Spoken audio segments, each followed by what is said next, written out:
સુરતમાં ચર્ચાસ્પદ 7 વર્ષની બાળકીને દીક્ષા આપવા બાબતે માતા પિતા વચ્ચેનો વિવાદ હવે અદાલતમાં પહોંચ્યો છે. કોર્ટમાં સામસામી દલીલો વચ્ચે દીક્ષાનો નિર્ણય હાલ પૂરતો મુલતવી રાખી દેવામાં આવ્યો છે. 7 વર્ષની પુત્રીને દીક્ષા આપવા સામે તેના પિતાએ અદાલતના દ્વાર ખખડાવ્યા હતા. કોર્ટે માતાને સ્પષ્ટતા કરવાનો આદેશ કર્યો હતો.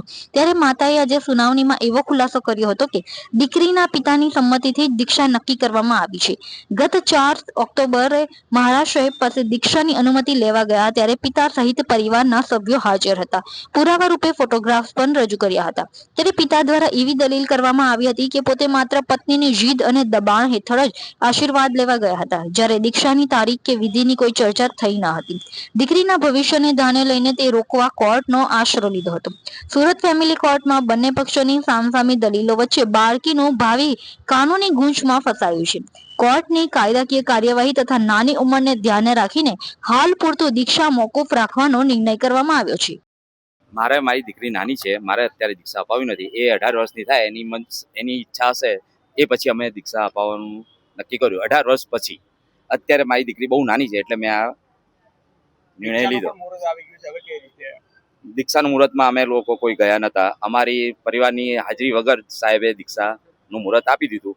એનો ભાઈ ને મારી વાઈફ એ લોકો ગયા હતા તોય સાહેબે મુહૂર્ત આપી દીધું.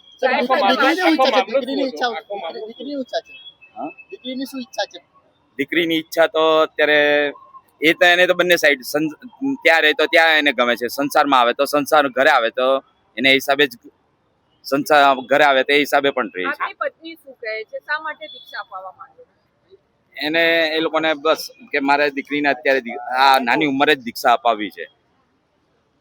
એમને કઈ ધમકી પણ આપી હતી કે તમને કઈ ધમકી એટલે એમ કે તમે જો દીક્ષા અટકાવવાની, એના ભાઈ એને એ લોકોનું કેવું એમ કે તમે દીક્ષા અટકાવશો તો અમે પણ પછી જોઈ લેશું. એ લોકોને એમનું નામ રોશન કરવા માટે, મારી 7 વર્ષની છોકરી, એમ કે નાની ઉંમરમાં દીક્ષા થાય તો નામ રોશન થાય. કે આટલા સૌથી પહેલા સૌથી નાની દીકરી હોય એટલે નામ રોશન થાય એમ. એની માટે એમનું નામ રોશન કરવા માટે એ લોકોએ, હા, મારા સાહેબને અમે ઘણી વાર ના પાડવા ગયા હતા. અમારી ફેમિલી વાળા બધા જ ગયા હતા.